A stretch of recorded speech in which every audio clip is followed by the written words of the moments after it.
13세기 초 동쪽 끝 한반도에 검은 구름이 들이우기 시작했습니다. 초원의 제국 몽골이 드디어 고려를 향해 눈을 돌린 것이었습니다. 1231년 몽골의 장수 살리타이가 수만의 기병을 이끌고 고려 북부를 침공했습니다. 그들은 산을 넘고 강을 건너 평양성까지 위협했습니다. 고려 조정은 급히 병력을 모아 방어에 나섰지만 몽골군의 기세는 상상을 초월했습니다. 말 위에서 활을 쏘는 민족, 속도와 파괴력은 기존의 전술로는 막아낼 수 없었습니다. 백성들은 도망치고 마을은 불타고 절은 무너졌습니다. 처음 보는 참상이 고려 전역을 휩쓸었습니다. 그러나 고려는 쉽게 무너지지 않았습니다. 민중들은 의병이 되어 싸웠고 지방의 성주들은 자발적으로 항전했습니다. 특히 귀주성에서는 장수박서가 끝까지 버티며 몽골군을 괴롭혔습니다. 몽골은 기세에 눌려 물러섰지만 이것은 단지 시작에 불과했습니다. 이후 수차례 침공이 반복되며 고려는 점점 깊은 혼란과 고통 속으로 빠져들게 됩니다. 고려와 몽골의 대결. 그 서막이 이렇게 올랐습니다. 몽골의 첫 침입 이후 고려 조정은 중대한 결단을 내렸습니다. 개경을 포기하고 도읍을 옮기자 1232년 고려는 수도 개경을 떠나 강화도로 천도합니다. 강화도는 사방이 바다로 둘러싸인 섬, 몽골 기병이 쉽게 건너올 수 없는 천혜의 요새였습니다. 이 선택은 목숨을 건 도박이었지만 결국 고려를 지켜낸 지혜이기도 했습니다. 몽골은 육지에서는 무적이었지만 바다를 건너는 데에는 약했습니다. 강화도로 피신한 고려 왕실은 그곳에서 무려 30년 가까이 버텨냅니다. 싸우되 정면으로 부딪히지 않는다. 지키되 백성을 잃지 않는다. 그 전략 속에서 백성들은 고통을 겪었지만 국가는 망하지 않았습니다. 그러나 그 대가도 작지 않았습니다. 육지에 남겨진 백성들은 몽골군의 약탈에 무방비로 노출되었고 가축은 끌려가고 곡식은 불탔으며 아이들은 납치당했습니다. 백성의 분노는 하늘을 찔렀고 조정에 대한 불신은 점점 깊어졌습니다. 그 와중에도 곳곳에서 의병과 승군이 일어났습니다. 우리는 포기하지 않았다. 이 땅은 우리의 것이다. 그렇게 강화도와 육지를 오가는 길고 긴 항전이 계속되던 어느 날 조정을 뒤흔드는 또 하나의 세력이 조용히 움직이기 시작했습니다. 1270년 고려 조정은 결국 몽골과의 강화 조약을 체결합니다. 왕은 개경으로 돌아가고 고려는 공식적으로 원나라의 속국이 되었습니다. 그러나 모두가 그 결정을 따르진 않았습니다. 조정의 명령을 끝내 거부한 자들이 있었습니다. 그들은 바로 왕실의 친위 부대였던 삼별초 삼배처. 우리는 항복하지 않는다. 이 땅은, 이 백성은 우리가 끝까지 지킨다. 삼별초는 왕의 강화 명령의 반기를 들고 자체적으로 반몽 정부를 선언합니다. 처음 그들은 강화도에서 저항했으나 조정과 원연합군의 공격으로 섬을 떠나게 됩니다. 그들이 향한 곳은 진도, 그리고 나중엔 제주도. 그곳에서 그들은 마지막까지 몽골과 싸웠습니다. 병력은 부족했고 물자도 턱없이 모자랐지만 그들의 눈빛은 차가웠고 불타는 깃발은 결코 꺾이지 않았습니다. 그들은 외쳤습니다. 우리는 왕이 아닌 백성을 위해 싸운다. 그 외침은 산을 울리고 바다를 울렸지만 결국 1273년 제주도 전투에서 삼별초는 모두 전멸하고 맙니다. 마지막 병사가 검을 놓던 순간까지 그들은 무릎 꿇지 않았습니다. 삼별초 조정에 의해 버려졌지만 역사에선 결코 지워지지 않는 저항의 이름, 그들의 피는 고려의 바다에 깊게 스며들었습니다. 삼별초가 무너지고 고려는 완전히 몽골의 그늘 아래 들어갔습니다. 1270년 이후 이른바 원간섭기, 웬간셔치가 시작되었습니다. 형식적으로는 고려 왕이 다스리는 나라였지만 실제로는 모든 결정이 원나라의 눈치 아래 이뤄졌습니다. 가장 상징적인 변화는 왕의 혼인이었습니다. 고려 왕은 더 이상 고려 여인과 혼인하지 않았습니다. 그 대신 원나라 공주와 혼인해야 했습니다. 이 결혼은 사랑이 아니었습니다. 정치였습니다. 굴복이었습니다. 왕은 처가가 아닌 대제국의 사위가 되어 고려를 통치했습니다. 원나라는 고려를 더 확실히 장악하기 위해 다루가치 다록화치라는 감찰관을 파견했습니다. 그들은 왕궁 안까지 감시했고 군사 세금 행정에 직접 개입했습니다. 고려는 더 이상 스스로의 왕국이 아니었습니다. 왕의 옷차림도 바뀌고 문서 양식도 왕실의 언어조차 점점 몽골화되었습니다. 국왕은 원나라 황제에게 무릎을 꿇고 절하며 명령을 기다려야 했습니다. 그 순간부터 고려는 자주적인 왕국이 아니라 황제의 속국이 된 것이었습니다. 백성들은 말했습니다. 우리가 보는 이는 고려의 왕이 아니요 황제의 그림자일 뿐이요. 그 말은 슬프게도 진실이었습니다. 하지만 이 굴욕의 시간 속에서도 작은 저항의 불씨는 꺼지지 않았습니다. 원간섭기. 이제 고려는 자신의 기준이 아닌 제국의 기준에 따라 모든 것을 맞춰야 했습니다. 먼저 바뀐 것은 정치 체계였습니다. 왕은 스스로 관리를 임명할 수 없었고 중요한 인사와 법령은 원나라의 승인을 받아야만 했습니다. 중앙에는 원에서 파견된 감찰관, 다루가치, 다루화, 척가 앉았고 지방엔 원과 고려의 혼합된 관리가 행정을 장악했습니다. 심지어 군사도 고려군은 독립적인 지휘권을 점점 잃어갔습니다. 모든 것이 허락제로 바뀌었습니다. 스스로 결정하지 못하는 왕국, 그리고 그 변화는 외면에도 드러났습니다. 왕과 관료의 복식은 고려의 전통 의복이 아니라 몽골식 복장으로 바뀌었고 문서에는 몽골식 연호와 양식이 기재되었습니다.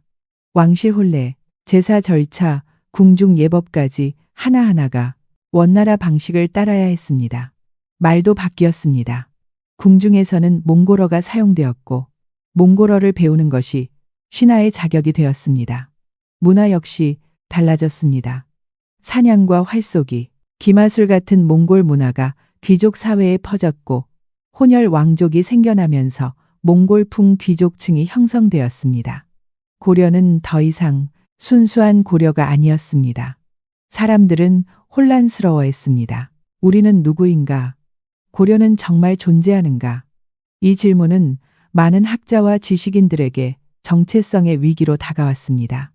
하지만 동시에 이 변화는 고려가 살아남기 위한 불가피한 선택이기도 했습니다. 무너진 나라를 지키기 위한 몸부림, 그것이 이 시기의 고려였습니다. 고려가 원나라의 지배를 받으면서 가장 깊은 상처를 남긴 제도, 공녀공리였습니다. 곡물로 바치는 여자, 매년 고려는 어린 소녀들을 뽑아 원나라 황실에 바쳤습니다. 그 기준은 엄격했습니다. 건강할 것, 예쁠 것, 양가 집안일 것. 많은 가문들이 딸을 지키기 위해 가짜 상처를 내고 이름을 숨기고 도망치기까지 했습니다. 그러나 피할 수 없었습니다. 관리들은 지방 곳곳을 돌아다니며 공녀 후보를 선별했고 울부짖는 가족들 앞에서도 냉정히 이름을 적었습니다. 이 아이 황궁으로 간다. 소녀들은 고려 말을 끝으로 배를 타고 북쪽으로 떠났습니다. 그들은 다시는 돌아오지 못했습니다. 어떤 이는 황제의 후궁이 되었고 어떤 이는 궁중 노비가 되었습니다. 가장 유명한 공녀는 기황후, 지황후, 그녀는 원나라 황제의 총애를 받아 황후의 자리에까지 올랐지만 그 이면엔 수많은 소녀들의 이름 없는 희생이 있었습니다. 기록되지 않은 얼굴들, 불린 적 없는 이름들. 그들이 흘린 눈물은 기록되지 않았지만 역사의 땅속 깊은 곳에 묻혀 있습니다. 공녀 제도는 고려의 자존심을 꺾었고 백성의 마음을 무너뜨렸습니다. 그리고 이 비극은 왕과 백성 모두에게 질문을 남겼습니다. 우리는 언제까지 이 굴욕을 견뎌야 하는가? 원간섭기. 몽골은 고려의 정치뿐 아니라 문화 속으로도 깊이 스며들기 시작했습니다. 처음엔 단지 제국을 따라야만 하는 외형적 변화였습니다. 복식은 몽골식으로 바뀌었고 왕실과 귀족들은 털모자와 짧은 전통 몽골 옷을 입었습니다. 궁중에는 몽골어가 울려 퍼졌고 신하들은 황제와의 교신을 위해 몽골어를 배우기 시작했습니다. 하지만 그것은 단지 시작이었습니다. 귀족들 사이에서는 몽골식 말타기, 사냥, 활쏘기 문화가 유행했고 심지어 식생활까지도 몽골풍으로 변했습니다. 고려의 왕은 이젠 국왕이기보다 황제의 사위로 불렸고 왕자들은 몽골식 이름을 함께 가졌습니다. 궁궐 안에서는 몽골식 예절과 의식이 점점 더 많이 채택되었습니다. 이런 변화는 겉으로는 세련되어 보였지만 그 안에서는 혼란과 갈등이 깊어졌습니다. 우리는 누구인가? 고려의 전통은 어디로 갔는가? 유학자들과 승려들은 이질적인 문화에 불편함을 느꼈고 민중들 사이에서도 불만의 목소리가 커져갔습니다. 한편 몽골과 고려가 혼혈된 왕족과 귀족층은 기존 세력과 다른 문화를 추구하며 새로운 긴장을 만들었습니다. 문화의 교류인가? 정체성의 침식인가? 고려는 그 경계에서 끊임없이 흔들리고 있었습니다. 어떤 이는 살아남기 위해선 바꿔야 한다고 했고 또 어떤 이는 바뀌면 더는 고려가 아니다라 했습니다. 그 갈등은 결국 더 큰 역사의 움직임으로 이어지게 됩니다. 긴 세월 원나라의 그늘 아래서 고려는 참고 견디고 버텼습니다. 하지만 그 인내가 영원할 순 없었습니다. 어느 순간부터 고려의 땅에서 작은 분노의 불씨들이 조용히 피어오르기 시작했습니다. 백성들은 공여와 공납, 끝없는 수탈에 지쳤고 학자들은 고려의 정체성이 무너지는 것을 더 이상 참을 수 없었습니다. 그리하여 조금씩 아주 조금씩 반원 세력이 모습을 드러냅니다. 그 중심에는 한 인물이 있었습니다. 공민왕, 공여. 그는 어릴 적 원나라에서 자라며 제국의 크기를 보았고 그 안에서 고려의 작아진 자존을 직접 경험했습니다. 그리고 그는 다짐했습니다. 나는 황제의 사위가 아닌 고려의 왕이 되겠다. 왕위에 오른 그는 겉으로는 원나라에 순응하는 듯 보였지만 속으로는 철저히 개혁의 칼날을 갈고 있었습니다. 그는 먼저 주변의 친원파 대신들을 조용히 멀리하기 시작했고 비밀리에 젊은 인재들을 등용하며 새로운 기회를 준비했습니다. 민심은 점점 그에게로 향했고 지식인들과 충신들은 오랜 침묵에서 깨어났습니다. 고려는 서서히 움직이기 시작했습니다. 제국의 거대한 그림자 아래 어떤 이는 두려워했고 어떤 이는 희망을 보았습니다. 그리고 그 희망은 곧 불꽃이 되어 치솟기 시작합니다. 때는 1350년대 원나라는 점점 쇠약해지고 있었습니다. 중국 본토에서는 홍건적이 봉기하고 제국의 중심은 흔들리기 시작했지요. 공민왕은 그 틈을 놓치지 않았습니다. 그는 마침내 큰 결단을 내립니다. 이제 고려는 스스로의 힘으로 서야 할 때다. 1356년 공민왕은 오랜 세월 고려를 감시해온 원나라 다루가치를 전면 추방합니다. 그리고 왕권을 위협하던 친원파 대신들을 숙청하며 나라의 중심을 다시 세웠습니다. 궁중의 복식, 문서의 양식, 국가의 의례까지 모두 고려식으로 되돌렸습니다. 몽골식 지명을 고려 고유 이름으로 바꾸고 왕실의 혈통도 더 이상 원과 연결되지 않도록 정비했습니다. 우리는 더 이상 제국의 속국이 아니다. 그 선언은 왕실만이 아닌 백성의 가슴에도 깊이 새겨졌습니다. 개혁은 토지에도 닿았습니다. 공민왕은 부패한 귀족들이 불법으로 차지한 토지를 몰수하고 농민에게 돌려주었습니다. 이는 곧 고려의 경제를 살리는 기틀이 되었습니다. 그러나 모든 것이 순탄하진 않았습니다. 친원 세력의 반발, 외적의 침입, 궁중 내암투, 공민왕은 끊임없이 흔들리는 칼날 위를 걷고 또 걸어야 했습니다. 그럼에도 그는 멈추지 않았습니다. 왜냐하면 그의 눈에는 한 나라의 자존과 백성의 미래가 보였기 때문입니다. 고려는 다시 고려의 이름을 되찾고 있었습니다. 수십 년 동안 고려는 거대한 제국의 그늘 속에서 숨죽이며 살아야 했습니다. 왕은 왕이 아니었고 백성은 외면당했으며 전통은 잊혀져 갔습니다. 그러나 그 깊은 어둠 속에서도 고려는 무너지지 않았습니다. 굴복하고 기다리고 버티며 다시 일어날 날을 준비했습니다. 공민왕의 개혁은 그 모든 인내의 결과였고 민중의 바람을 모은 외침이었습니다. 그리고 그 외침은 고려를 다시 고려답게 만들었습니다.